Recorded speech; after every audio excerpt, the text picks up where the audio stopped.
Number 5 on this list is the ritual to the other side. This is a ritual performed to let you experience a little bit of the demon world. Now, unlike some of the other demonic rituals on this list, it's relatively tame, and your life, it's not going to be at stake. However, the mental strain that it can have on you can be extremely costing. You're going to need a sizable mirror, enough that you can put both of your hands flat on it while still seeing your upper body, a completely pitch black room with absolutely no light whatsoever, a singular candle, but one that isn't too large and won't illuminate the whole room, just something where you can see yourself. Also, an alarm and somewhere to sleep. Now, after you have your items, go take a nap. You want to set your alarm for roughly 2 hours of sleep so that when you wake up, you are decently dazed and not fully aware. Right when you wake up, go to your room with your mirror and make it pitch black. Then light your candle and have it somewhere out of sight, just enough light that you can make out your face in the mirror. You want to place both hands on the mirror roughly shoulder width apart and start to stare at yourself. Focus on yourself. Your focus needs to be impeccable if you want this to work. Now start to alter your breathing. A slow breathe in and a longer exhale. You want your mind and your body to go completely blank and feel as if they're exiting your body. If you're doing all of this properly, then you should start to feel subtle vibrations in your hands that ring throughout your arms. This should be followed by your face starting to distort as if you were hallucinating. Now is when the real images start though. People have reported seeing flashes of loved ones who have died where they're supposed to be standing in the mirror, or have their own bodies start to morph into a demon. Sounds and voices will begin to ring throughout the supposedly silent room, and in extreme cases, your entire room will morph itself into a fiery hell. You have now calmed your mind to a state where it is capable of comprehending the demon realm, and you are in it. Now, it's relatively easy to snap out of this place and no harm will come to you, but that's not the case for some people. This experience can be extremely jarring and haunt people for the rest of their lives. In very rare cases, people who have tried this have descended into a deep depression or even madness. I can only imagine that knowing what is on the other side and what could be potentially waiting for us is a very scary place to be. Sometimes, guys,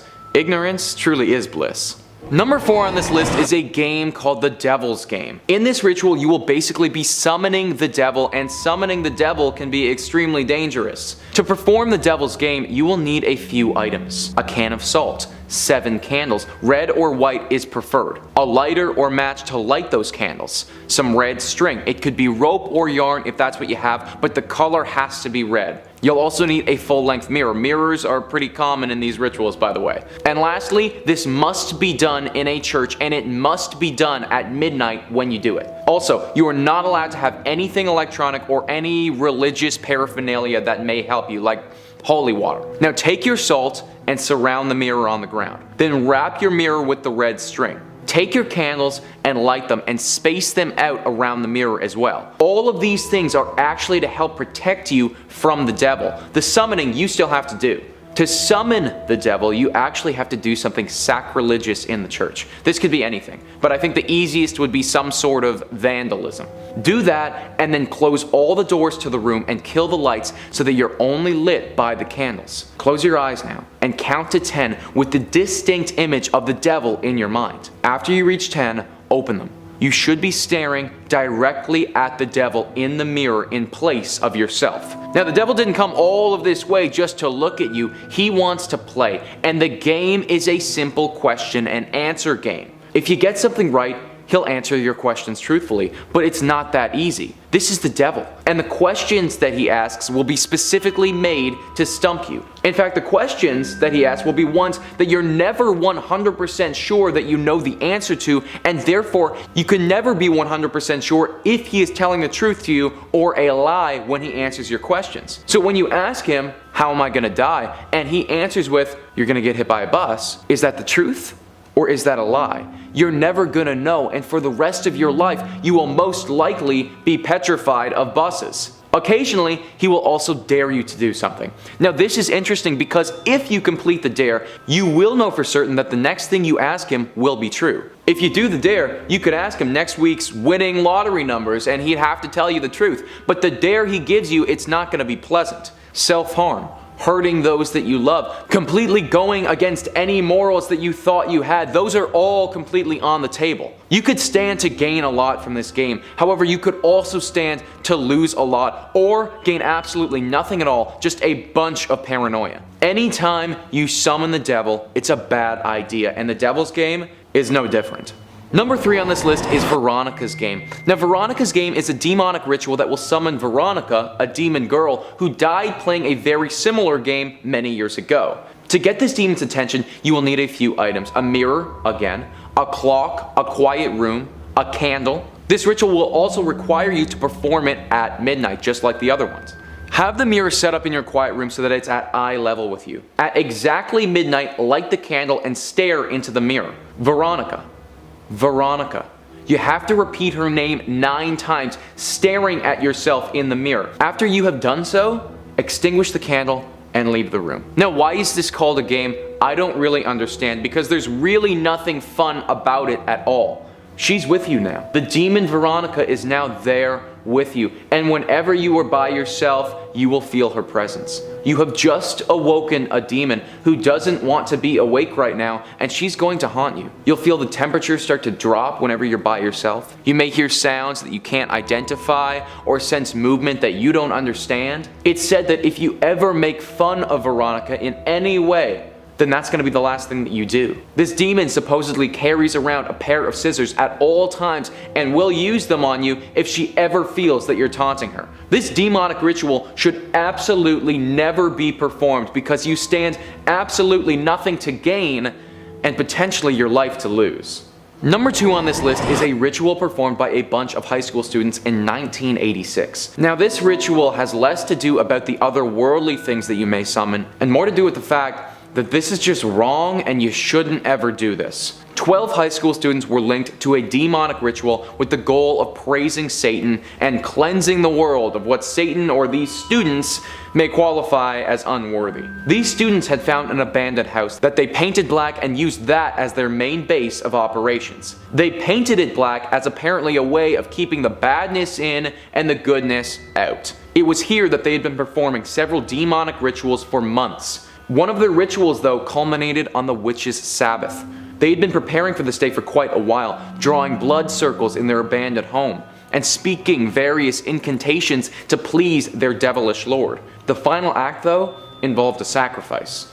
On the witches' Sabbath, one of the 12 high school students, a 15-year-old, snuck into an older student's bedroom with a shotgun and used him for the sacrifice. Yeah, this entry gets kinda real. This was their demonic sacrifice meant to appease the devil. Now, I can't say for certain whether the actual ritual worked because there's currently no knowledge on that. But what I do know is that the 15-year-old and those involved went to jail for a very long period of time. I also know that a 17-year-old boy who had absolutely nothing to do with anything died. Like I said, this one on the list is less about what you may summon and the consequences with that, but more about the fact that you should just never do this. And the fact that people thought this was a good idea, it's just complete insanity. Number 1 on this list is a ritual performed by 2 high school students, Mike and Sid. Now, although Mike and Sid kind of sounds like a great name for a sitcom or like a really good cop show, these guys get a little bit darker than that. Longtime high school friends and big fans of the horror movie genre in general, one evening they stumble upon a ritual on a deep part of the internet. The goal is to summon a demon. Even though the boys have a deep respect for demons and don't want to mess around, it's promised online that this demon will be thankful for being summoned and won't cause you any harm. What you need for this ritual is a frog and a specific incantation in a language called Enochian. I couldn't find the specific incantation that the boys used, and frankly, I mean, it's probably a good thing that this information is difficult to locate. Grab your frog by its hind legs. This is gonna be difficult because it has to still be alive when you are doing this. Stick it directly into sunlight and begin to speak your Enochian incantation. Now, I kind of hate this next part because I love animals, but as you're speaking your hex, kill the frog. Let the blood of the frog drop to the ground. If your spell is working, then you will notice pretty rapidly that the frog itself will start to wither up and shrink. Now, it's said that this should summon a demon in front of you. However, when the boys did this, that's not what happened. Sid was watching as Mike uttered the final words to their ritual. After it was done, Mike stood there for a moment, silently, with the dead, withered up frog in his hands, until he twisted his head 180 degrees backwards and stared directly at Sid with his eyes rolled completely back in his head. Then, without warning, he lunged after Sid in a fully unnatural, inhuman way, spitting and cursing as he did. Sid dodged him and ran out of the house as fast as he could, not stopping for 10 whole minutes. After an hour of waiting and regaining his courage, he carefully made his way back to go check on his friend. Mike was lying completely naked with scratches all over his body, unconscious in the middle of the basement. When he woke up, he had absolutely no memory of the entire incident at all, and doesn't know how he got there. Number 5 on this list is the closet game. This is a game where you can make it so that your closet is forever haunted by a demon, because apparently this is desirable to some people. In fact, the entire point of the game is to simply summon a demon. It's very simple and you won't need a whole lot of things to make it work. First things first, you're gonna need a closet, and this is where you're gonna be summoning your demon and where it's going to stay for the rest of your life, assuming that you perform the ritual properly. You are also going to need a box of matches. Get your matches and head to the closet. Now you need to make sure that all the light in that room that your closet is located in is off. Having any light around will interrupt the ritual and it won't work. Get inside your closet and close the door. You should be in complete darkness at this point. Take one of your matches and hold it up to your face. Don't light it yet, just have your match there and ready to go for when you do need it. Now say the following words: "Show me the light or leave me in darkness." Those are the words, and once you say those, you should begin to notice a serious presence in your environment. You will start to hear whispers as if somebody is standing behind you and whispering in your ear. The second that you hear that, and this is very important, you have to light your match immediately. It's said that if you don't light it quickly enough or at the exact right moment, then the demon that you have just summoned to your closet will grab you from behind and pull you back into the darkness. Now, assuming that you did light your match okay and you haven't been pulled straight back to hell, then the whispers should stop and now you can safely exit your closet. However, now your closet is literally forever haunted by that demon. So yeah, this is gonna go on the should never perform list for me, because literally best case scenario is that you survive the ritual and now you just have to forever fear going and getting clothes from your closet. Number 4 on this list is the 11-mile game. This game is actually done in your car or on your motorcycle, so a little change from our standard get in a room and turn the lights off sort of ritual. That being said though, it does have to be performed at night and you also have to be alone in your vehicle. You're gonna have to take your car out into the woods, drive down the wooded roads and keep your mind open. Eventually you will come upon a road and you're gonna have to recognize that this is the 11-mile road. There isn't going to be any bright flashing neon signs, so that's where your intuition has to come into play. Once you turn down the 11-mile road, there is no going back until you finish it, so ready yourself and then begin your drive. You have to make sure that your radio is off, same with your phone, and also have all your doors and your windows shut. As you're driving, things will begin to happen. The first mile, there's nothing, it's just a standard road, but by the time you get to the 4th mile, you may start to hear voices or notice movements in the darkness. Keep your eyes on the road and keep driving. By the 8th mile, your headlights will be flickering, the voices will be incredibly loud, maybe even from your back seat. You may see bright lights from the forest. Just keep your eyes on the road and keep driving. By the 10th mile, don't look in the mirror, don't look in the back seat. Your car may even stall and stop, but you can't panic. Quickly turn it off and then turn it back on and keep driving, because you can't stay in one place for very long. Last mile is the 11th mile, and your car will assuredly stall. You just have to tune everything out. Voices, feelings, sensations. Ignore everything. Close your eyes if you have to. Plug your ears. Whatever you have to do so that you don't look at anything. Just get your car operating again and keep driving. If you make it through the 11th mile, then you will reach a dead end in the road, and here is where you can finally stop. At this point, you've just made it through the 11-mile road and you are granted with one wish that will manifest something physical inside your car. This ritual is only extremely dangerous if your focus shifts for any moment. If you trust your ability to stay super calm under the type of demonic pressure you would be experiencing from the 11th mile, then that's up to you. But just know that if you do stop or you do look at something, then the consequences could be very dire. Number 3 on this list is the gambler's game. Now honestly guys, this is actually one that I would be very interested in as somebody who likes to gamble. This one kind of sounds fun. However, you gotta know your life will be on the line, so probably not the best idea. How it works is super simple. You will need a deck of cards, a quiet room, a table, and 2 chairs. You want to set the table up so that there's nothing on it except for the pack of cards and chairs facing across from one another. Sit in your chair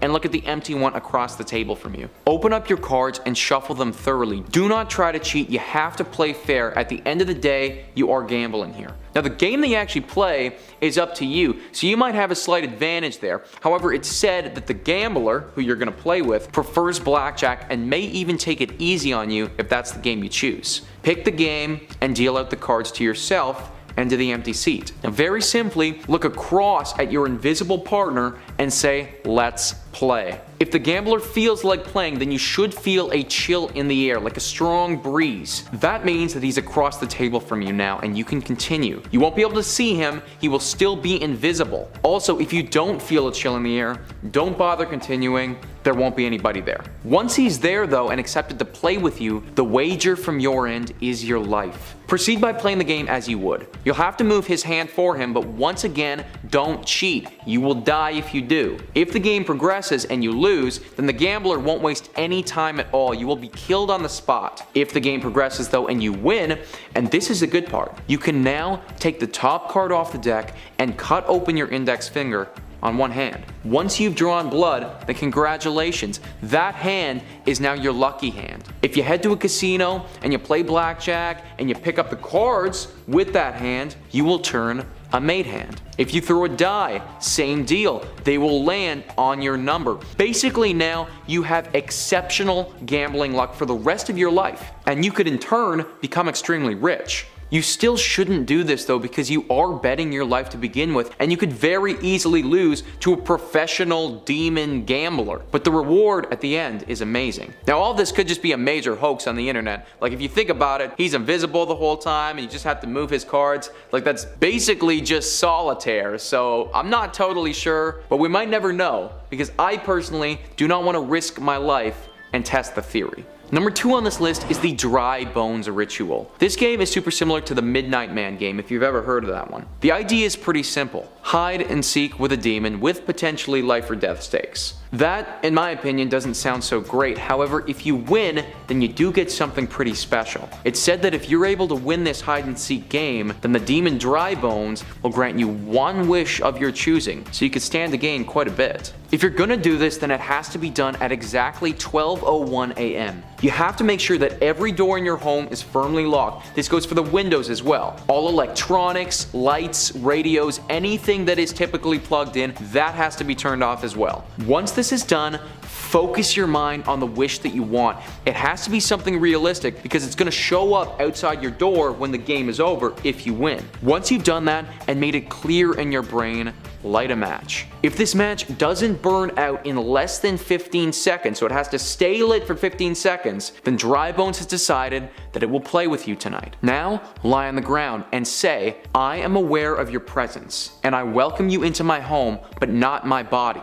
Come now." If you hear a deep echoing moan, then it is on its way. It's at this point that you would better run and you better hide, and you gotta make sure that it's good, because you have to stay hidden until 3 a.m. that same morning. If you are capable of lasting until 3, then come out and say, "Thank you for playing, but please leave now. You are no longer welcome." You have then won the game, and you can now go find your wish granted outside of your home. If it finds you in that 3 hours though, no one actually knows what happens. You might die, you might be petrified, maybe something nice even happens, I'm not sure. Although I certainly would not want to be the person to find out. Number 1 on this list is Blue Baby Blue. Now Blue Baby Blue is very similar to Bloody Mary, except now you'll be summoning a demon baby, so that's something, I guess. As with many of these rituals, this will be taking place in a dark room with a mirror. Now the dark room actually has to be a bathroom, because you're gonna need access to a toilet. If you don't have a toilet, then you're probably gonna die. Here's what you have to do. Go into your bathroom and lock the door. Turn all the lights out so that you should be in complete darkness. darkness. Now you will need just a slight bit of light to see some sort of reflection in the mirror, so either wait for your eyes to adjust or I guess bring in a very small candle with you. Now stick out both of your hands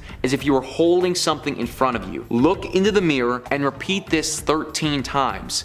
Baby blue, blue baby. That's 1. Do that 13 times without fail, which is actually kind of hard. Baby blue, blue baby, baby blue, blue baby. Yeah, that would be difficult. But if you make a mistake and trip up on your words, then it said that it won't work. So you're gonna have to start again if you do that. If you do make it through that part of the ritual, then in your outstretched arms, you should feel a weight has just formed. You won't be able to see it, but you will very clearly feel that you are now holding a demon baby. Now you have to make sure that that thing is far away from you, because if it's close enough, then it's gonna scratch, it's gonna claw, it's gonna rip out your hair. It's not a pleasant baby. After a little while of feeling the weight in your arms and hopefully it not clawing the crap out of you, you're gonna start to hear crying coming from inside your head. This is your cue to take the baby, drop that thing in the toilet, and flush it out of here. It's said that if you don't do that part fast enough, kind of similarly to our previous example with the matches, then you're gonna be in trouble. If you wait a little bit too long, then a hideous looking woman is gonna appear in the mirror. She's gonna stare straight at you and yell,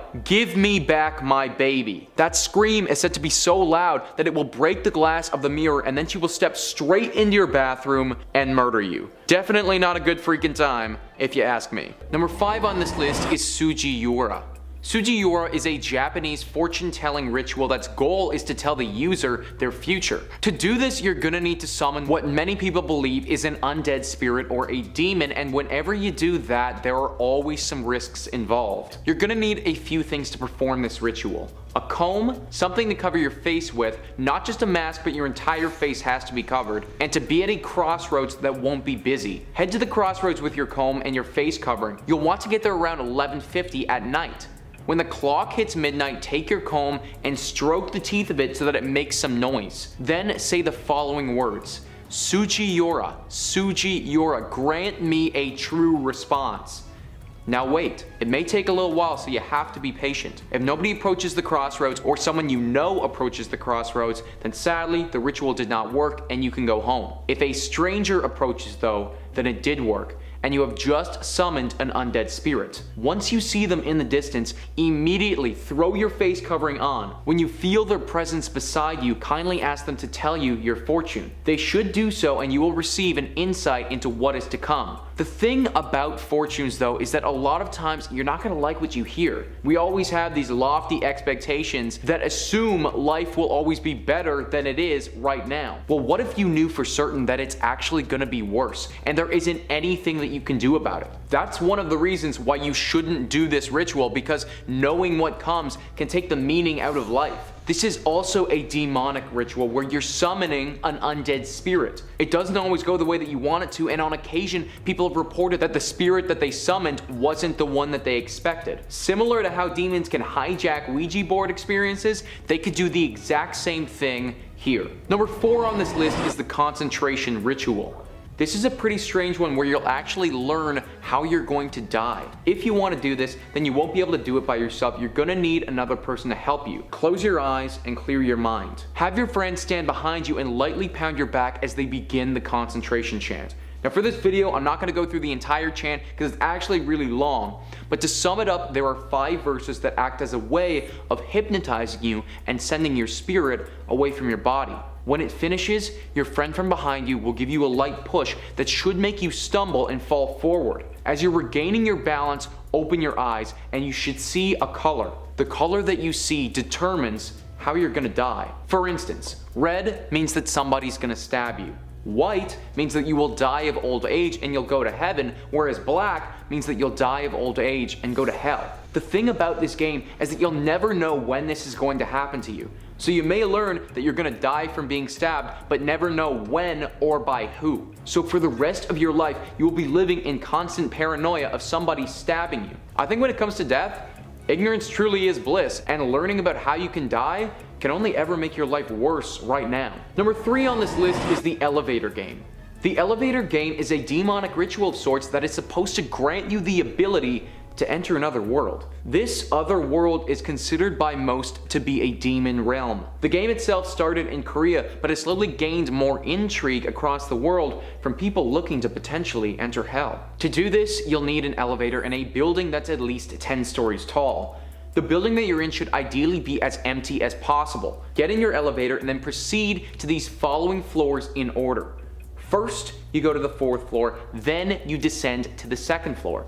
Then up to the 6th, and then back down to the 2nd, and then go all the way up to the 10th floor, and then finally back down to the 5th. Now at the 5th floor is when things get interesting. People have done this and have reported having an encounter with a woman. This woman looks normal on the outside, but I promise you that she isn't to be trusted. She will enter the elevator from the 5th floor and do anything she can to gain your attention. This could come in the form of flattery, or she may even antagonize you, but whatever you do, do not pay her any mind at all. There doesn't seem to be a conclusive answer to what happens if you speak to her. However, death or an eternal haunting, these are very much on the table. Once she enters and you don't speak to her, press the 1st floor. If you descend to the 1st floor, get out of the elevator and don't look back. You weren't accepted into the other world. If the elevator starts to go up when you press the 1st floor though, then congratulations, you just made it into the demon realm. The elevator will rise to floor 10, and when the doors open, you will find yourself staring out at a very different version of the 10th floor. From my understanding, it looks very similar to the other side in the popular sci-fi television show Stranger Things. The lights will be out, darkness will flood the space. Apparently some people have reported seeing a red cross if you look out the windows. If you want to get back, then just repeat the steps that you did to get there and you should make it back home. Now this could all just be an elaborate prank to get people to hop in an elevator and waste their entire day by going up and down floors.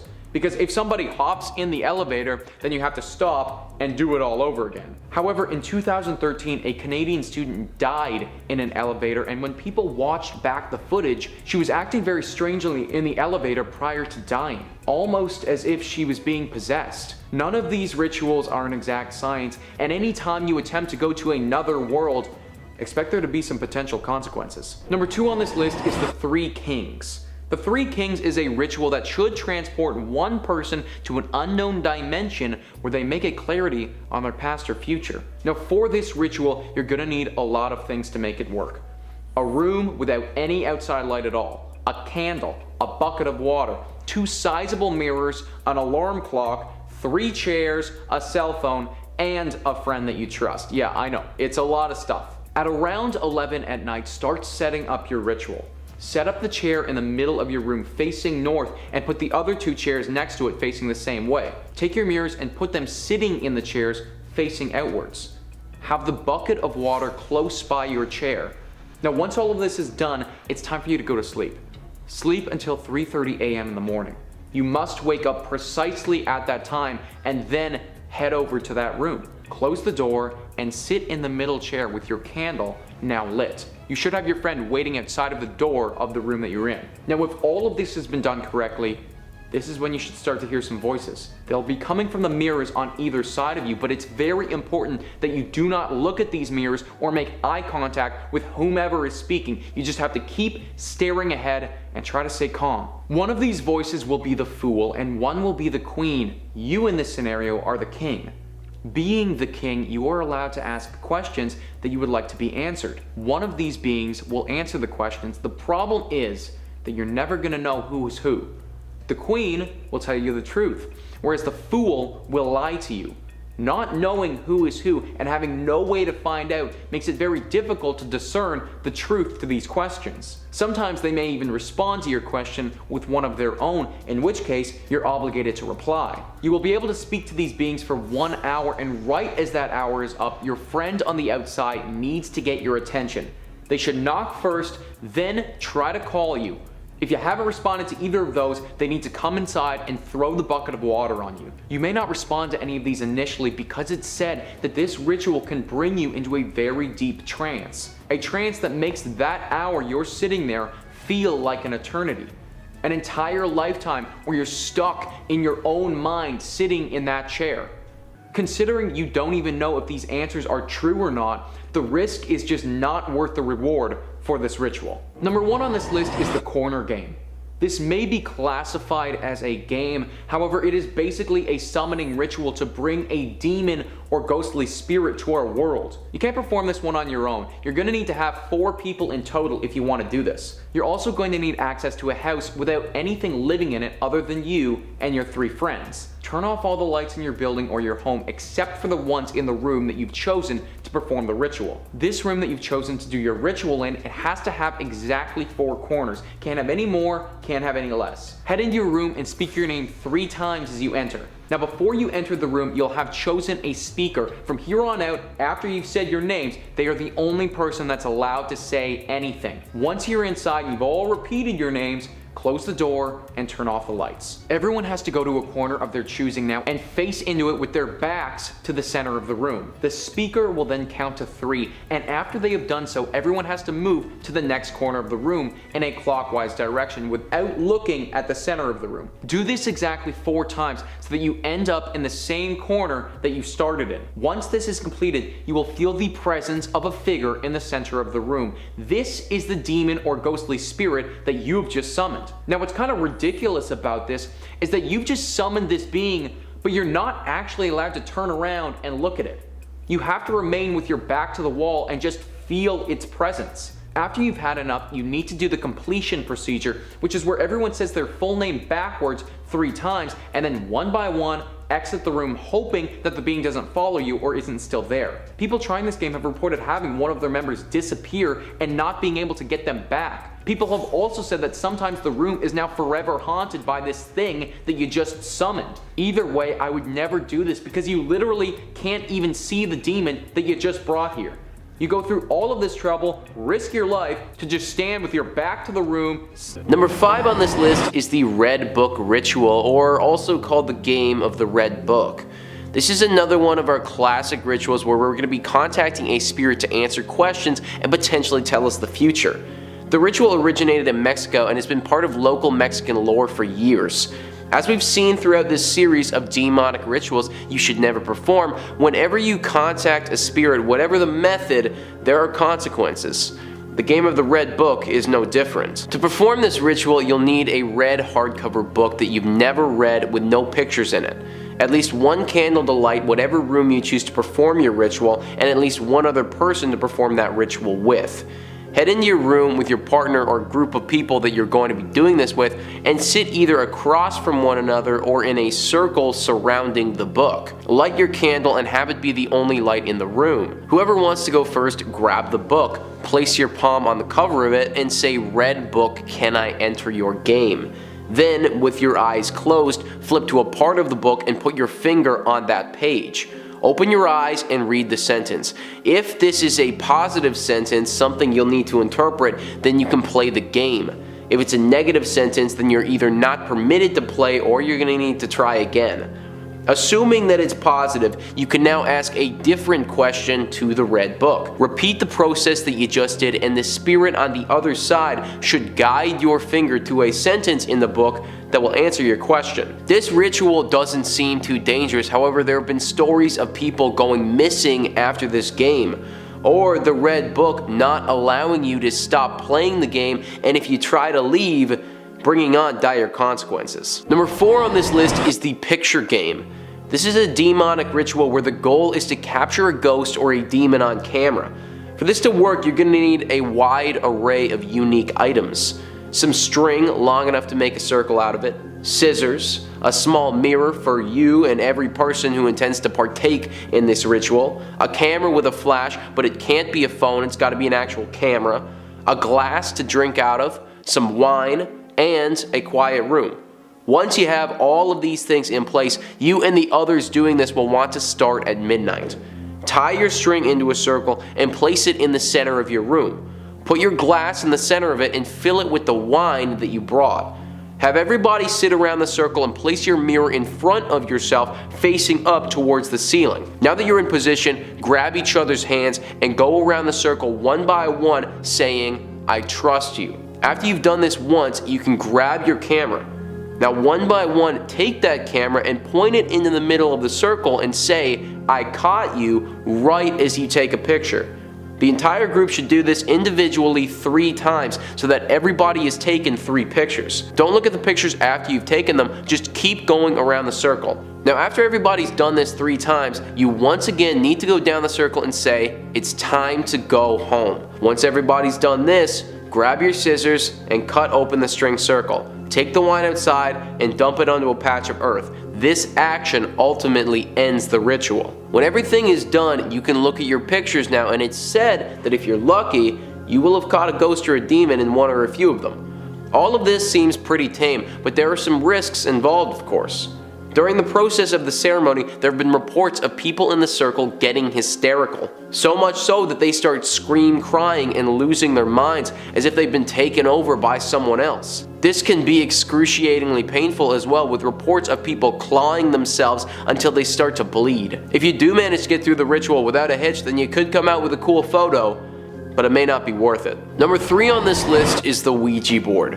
I haven't put the Ouija board on a previous list yet because I imagine you're all decently familiar with it, but considering we're on part 4, I think it's time to bring it up. The Ouija board was patented in 1891 and has been a staple in ghost stories for the 125 years that it's been in existence. The Ouija board, or the spirit board as some like to call it, has been paraded as a tool that can be used to contact the dead and speak with spirits. This board was initially made by Hasbro as a toy for kids, but many people nowadays associate it with the work of the devil. Using a Ouija board is quite simple, honestly. The board is typically structured where it has the words yes and no in the top corners. It has the words goodbye at the bottom of the board, and in the middle of it there's the entire alphabet along with the numbers 0 through 9. The board will also come with a planchette, and this is what you'll be using to spell out the answers to your questions. Get at least one other friend and place your hands on this device. Then begin asking simple questions to the board. You'll notice that the board will begin to respond and the planchette will start to move, even though you'll not be initiating the movement yourself. If this does happen, then you have now contacted a demon or a spirit. The problem with this board is that many people try and contact specific individuals, and it truly isn't that simple. A Ouija board is really like a scary dice roll. You may get lucky and contact the spirit of your grandmother who had passed, or you may get unlucky and contact a demon. The amount of stories associated with a Ouija board where things have gone wrong is truly endless. In fact, I made an entire video about it on this channel, top 5 scary demonic messages from a Ouija board. If you want to hear specifics on how crazy this thing can get, then definitely go and check that out. But my recommendation in that video and in this one is to never use one yourself. Number 2 on this list is the Dream of the Dead. The Dream of the Dead is a ritual performed by yourself as a means to hear what the dead have to say. This ritual is a little sneaky. It can only be performed on Halloween, so if you want to do it, then you're going to have to wait a whole nother year to try. To do this, you'll need 4 candles and something to light them with. Salt, an alarm clock, a picture of the person you want to connect with, and a safe place to sleep. You'll want to start setting up your room at around 9 p.m. on Halloween night. Clear the room of any electronics and make space on the floor. Spread your salt in a circle on the ground of the area you want to sleep. If you're sleeping in a bed, then make the circle around the bed. Place the picture you have beneath the pillow that you're going to use. Light your candles in a separate part of the room in a rectangle big enough for you to sit inside. Now that everything is set, you can begin. Go to your rectangle of candles and place yourself inside of it. Close your eyes and think about a group of people that are dead that are now surrounding you. Think about this image and say the words, "On this night of nights, I call the gatekeeper, divider of the realm of the living and the dead, and I demand communion with the peaceful dead." Now, go to your bed and sleep. Once you fall asleep, you should see the person whose picture is beneath your pillow. They will appear in your dream and speak to you. Don't speak back, just listen to what they have to say. The problem with this ritual is that sometimes it isn't that person who you intended, kind of similarly to the Ouija board. People have also reported feeling trapped in this dream, like it's never ending and their whole lives are being spent in this dream, or at least that's what it feels like to them. I think hearing from the dead could be cool, but I personally would not want to risk a harrowing experience with a demon in my dreams. Number 1 on this list is Sarah Sarita. Sarah Sarita is a ritual that originated in Spain and is used as a method of gaining information from a dead spirit. Whomst Sarah Sarita is is somewhat up in the air. Now, some people believe that Sarah Sarita is one person and that she's the daughter of Lucifer. Others believe that Sarah and Sarita are two different people, sisters that were brutally murdered and now play this game with the living. Whether it be the daughter of Lucifer or two dead girls, you will be dealing with demon spirits, and that can always go wrong. To perform this ritual, you're gonna need one other friend. You also need 2 standard coins. Now, do not try to rig the coins so they're weighted, or you'll be killed. You and your friend can start at any time of the day. You just need to sit on the ground of whatever area you've chosen and say in unison, "Sarah Sarita, may I enter your game?" Then, simultaneously, flip your coins. If both land heads up, then you can continue going. If both land tails up, then you stop immediately and do not proceed. If one is heads and one is tails, then it's said that you can continue, but do so with caution. Assuming you got both heads up, then proceed by asking Sarah Sarita some yes or no questions. You need to go one by one, and you should never speak over yourselves. Ask her a yes or no question, and then both flip your coins.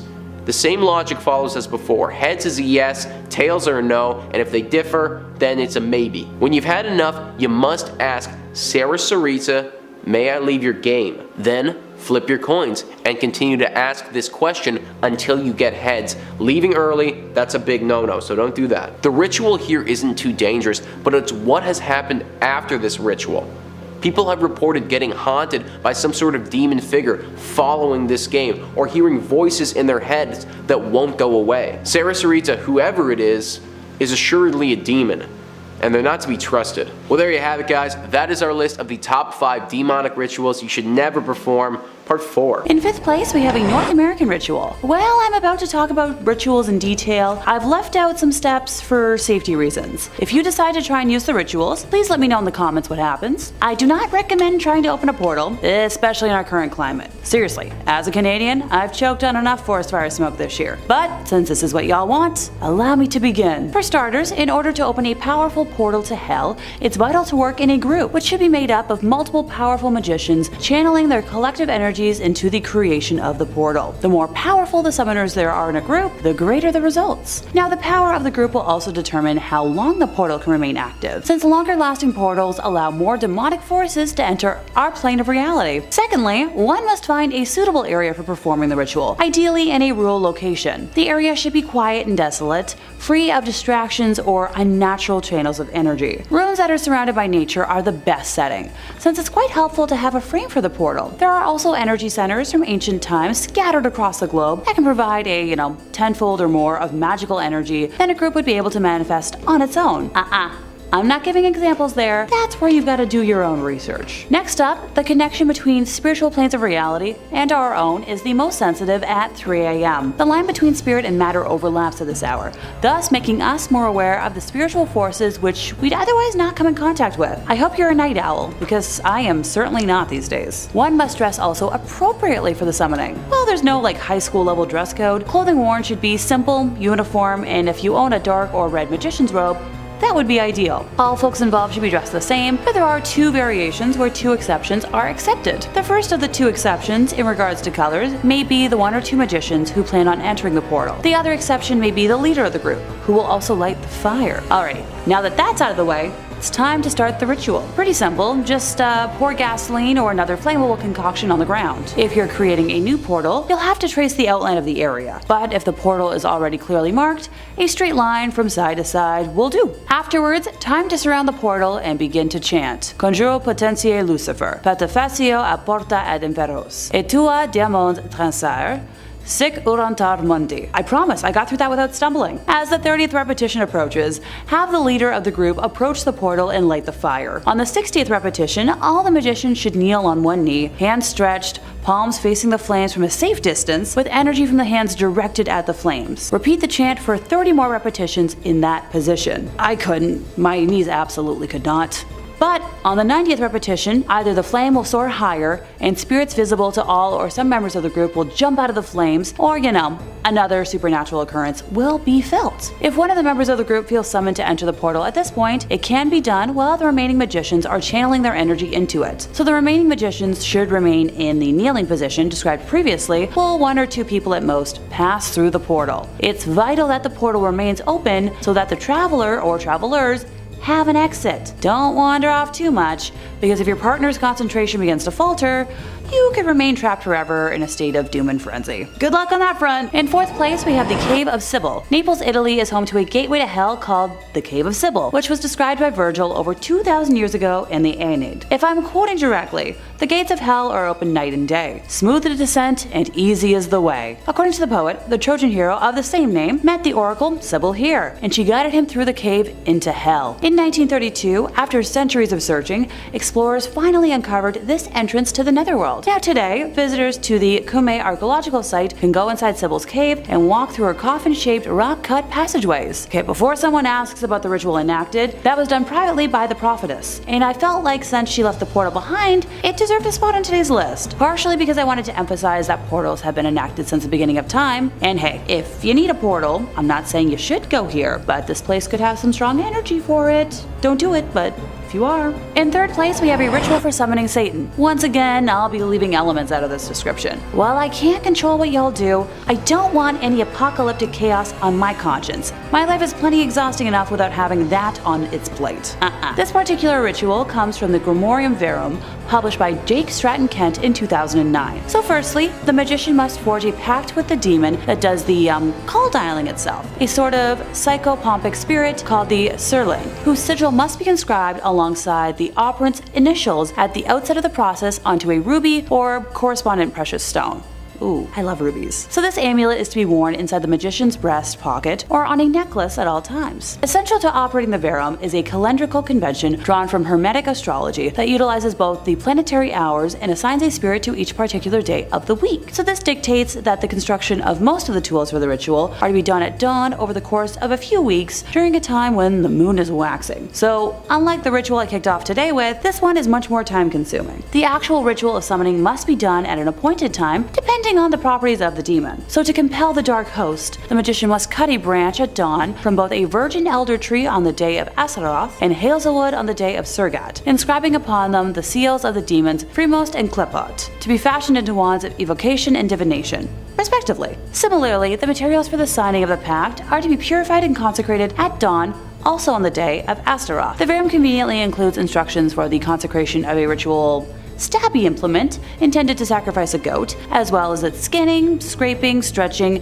and curing into parchment upon which the demon sigil will be copied. The writing of the contract on the parchment, including the copying of the sigil of Surlin, the demon seals, and the drafting of all legal agreements, is to be done at dawn on the day of Beelzebub. Special herbs and incense are then used to immerse the magician in a sensory tradition. A mixture of mace, frankincense, and aloe wood is burned in a censer upon the altar at the ceremony and used to fumigate all tools for the operation. For purity, the magician must anoint themselves and their tools in a sprinkling of holy water mixed with mint, marjoram, and rosemary that is bound by a thread spun by a maiden.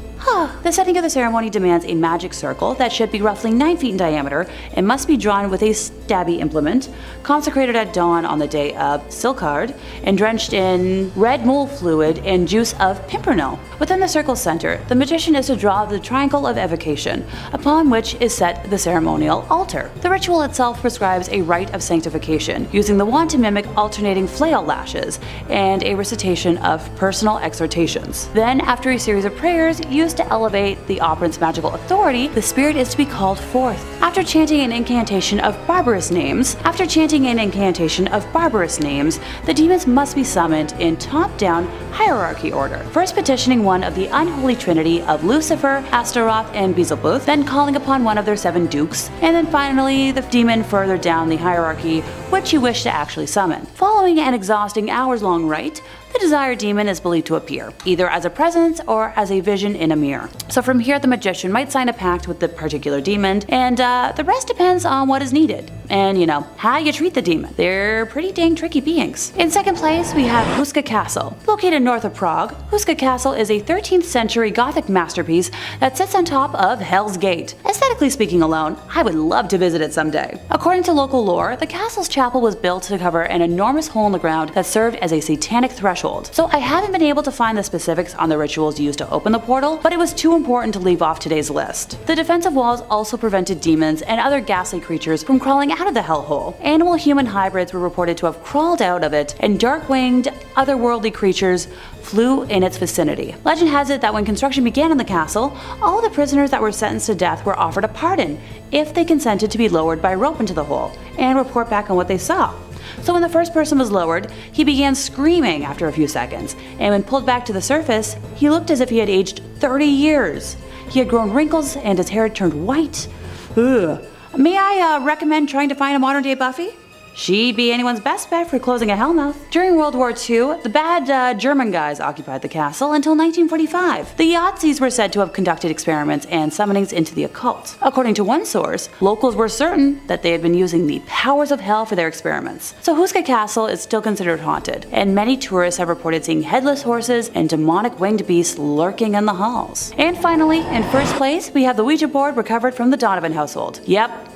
Ouija boards count as demonic rituals. I repeat, as always, leave the stupid things in the store or wherever you found them. Not worth it. Patty Donovan was simply a lonely teenager who thought the board could find her a friend, and well, it found her a manipulator. She spent months falling in love with a spirit she believed to be in love with her, telling it secrets about her everyday life, becoming emotionally dependent on the spirit. So on the evening of March 2nd, 1974, Patty pleaded for the spirit to manifest. Yeah, the next morning, her father, Theodore Donovan, found the spark plug wires pulled out, the rubber hose unfastened, and the fan belt cut when he attempted to start his car. Not much later, Patty attempted to start her car, and it was discovered that the internal engine had been completely disassembled. That week, other incidents of apparent vandalism occurred around the Donovan house, and Patty could no longer raise her invisible boyfriend on the Ouija board. Night after night, she tried to communicate, but the planchette would simply slide over to goodbye. She had no idea that her ethereal boyfriend had actually manifested in the form of a supernatural vandal. By the second week of March, material damage to the house and cars had become so troublesome that Ted complained to the police. When they arrived, he pointed out the destruction done to garden plants and shrubs, the exterior of the house, and the apparent intrusion into a locked garage to puncture tires and tear engines apart. Before leaving, the policeman assured Ted that they'd keep an eye on the property during night patrols. Later that second week, after work, Ted and his wife Ellen were sitting in the kitchen with their son Brian when all three heard something smash against a wall somewhere inside the house. And after investigating, they found a gaping 18-inch hole in the plasterboard wall inside Brian's room. Just as upsetting was the fact that the jagged edges of the plasterboard were pointing inwards, with the blow coming from inside the walls. The house was further plagued by loud noises every night that only escalated in frequency and volume, along with further unexplainable damage to the walls. On April 1st, furniture began to levitate, with a 250-pound dresser flinging its contents while flying erratically. Rocks had also begun to rain from the sky, pelting only the Donovan house, which the police bore witness to. Ted eventually broke down at work and explained the horror of his home to his supervisor, who urged him to reach out to our favorite people, Ed and Lorraine Warren. So Ted instead tried moving his family into a hotel first, and the spirits followed the family there, destroying the room and making so much noise that the family was thrown out of the hotel and forced to return home. Finally contacting the Warrens, they arrived in Maine as quickly as they were able to, and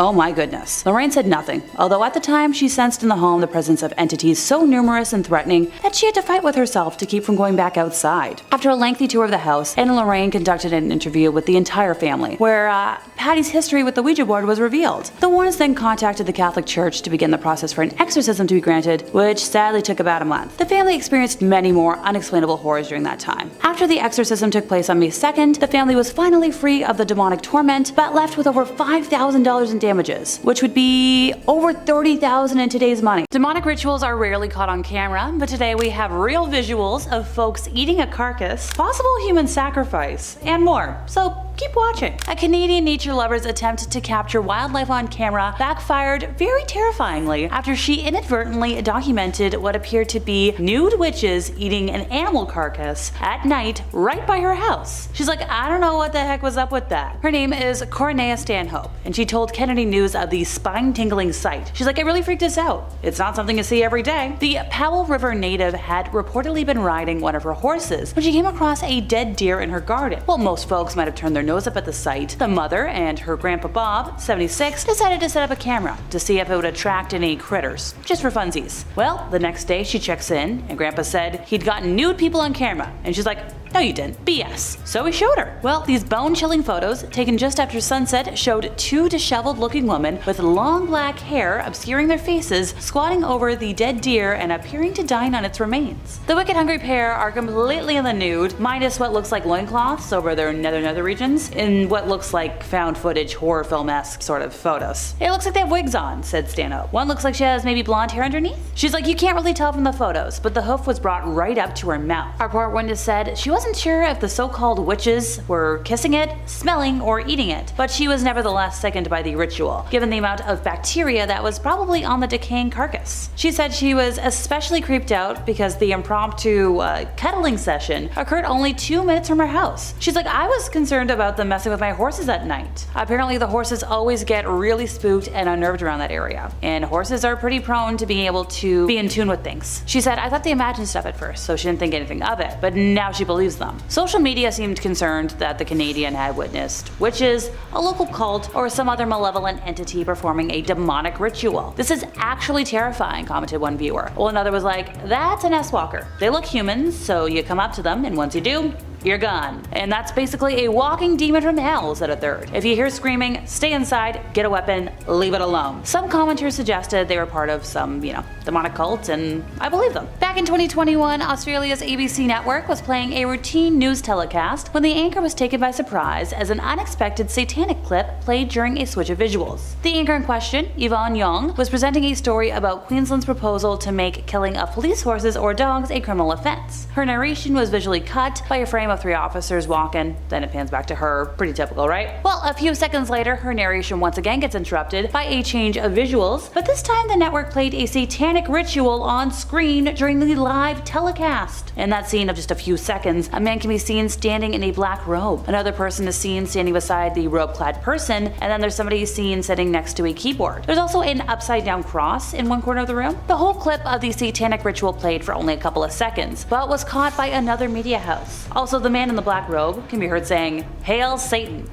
The producers realized the mistake and immediately cut the feed, bringing the anchor back on screen. Poor thing stayed silent for a couple of seconds, then quickly started introducing another story, kind of awkwardly. But can you blame her? Some folks believe the people from the visual were members of the Noosa Temple of Satan that at the time was protesting against Queensland's education department regarding religious instruction classes in schools. Meanwhile, the temple themselves retweeted the clip with a caption saying, "Satan works in mysterious ways. I don't want to know." American professional boxer Ryan Garcia recently alleged that Bohemian Grove, which is a place that exists north of San Francisco, is very much real, and it is an elite club where he reportedly witnessed some really heinous stuff we're not supposed to talk about on the internet. He claimed this during an X-Space hangout with Andrew Tate on March 5th earlier this year, and in the wake of his allegations, a video went viral that showed an alleged satanic ritual performed at Bohemian Grove. The video was reportedly leaked back in the year 2000 by prominent conspiracy theorist and radio show host Alex Jones, who allegedly infiltrated the Bohemian Grove around the same time after being denied entry multiple times. Well, the visual is kind of hazy, audio's a little unclear, some of the ritual was ongoing with fireworks, cloaked priests, and there's a lot of speculation about alleged satanic ceremonies that have emerged. Additionally, Alex Jones's interview on the Joe Rogan Experience has also gone viral, where he claims that when he trespassed the Grove 2 decades back, he saw effigies being burnt in front of a large owl shrine, further fueling the alleged satanic ritual speculation. While the Bohemian Club website refutes the claims of secret and illegal affairs going on, or heck even the existence of things, a 2011 article in the Washington Post revealed that the members of the Manhattan Project met there regularly back in the 1940s, and that should alarm you. A mysterious snippet of footage showing people wearing black robes making a human sacrifice in front of a Shiva statue at the CERN, or European Organization for Nuclear Research campus, was posted on YouTube back in 2016 to a lot of debate. Well, a lot of folks were like,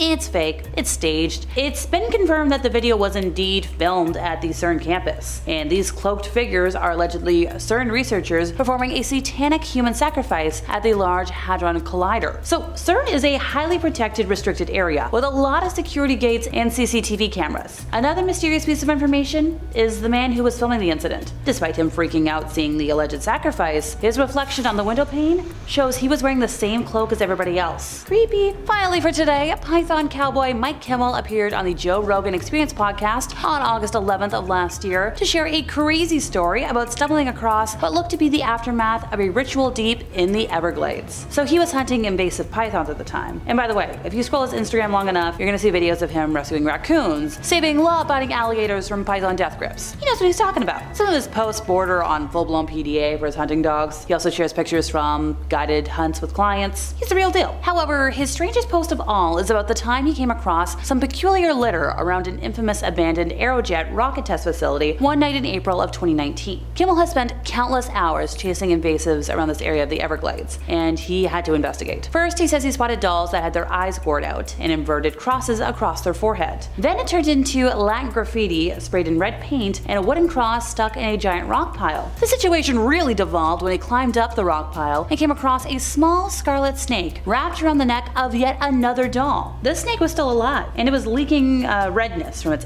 rear end. Now, according to him, it's rare to find a snake in this area, and it's really weird that it's wrapped around the doll, and also the whole redness thing. The snake's maybe a foot long. It's tiny. Kimmel said he's caught thousands of snakes in his life. None of them have ever been leaking redness out of their rear like that. By this point, he's a little freaked out. Dolls with no eyeballs and a little graffiti is one thing, but a live animal in anguish takes this beyond any kind of silly prank. He said as he was leaving that rock pile, there was a huge spray-painted phrase on the asphalt, maybe 50 feet long, and it was translated to, "He's watching, turn around, run, hide." So he moved further into the main building of the complex, and the more he investigated, the weirder it got. He found a 50-foot spray-painted pentagram with a 3-legged chair in the middle, with a big red stain, like something was sacrificed there. On the walls there were more Latin sayings with upside-down crosses. In another room there was a little nightgown, and he thinks it was spray-painted red, but it was supposed to look like it was covered in bad fluids. There was a lot of phrases on the wall that were talking about sacrificing a human to the devil, and in one of the rooms that he couldn't gain access to, he could tell through a busted-out window that there was a sleeping bag in there, something stuffed inside, and that's when he was like, I'm out of here. Later on, when he got home, he started researching the facility. The man who built it was named Marvel Jack Whiteside Parsons, a Caltech rocket scientist and the co-founder, obviously. He was a known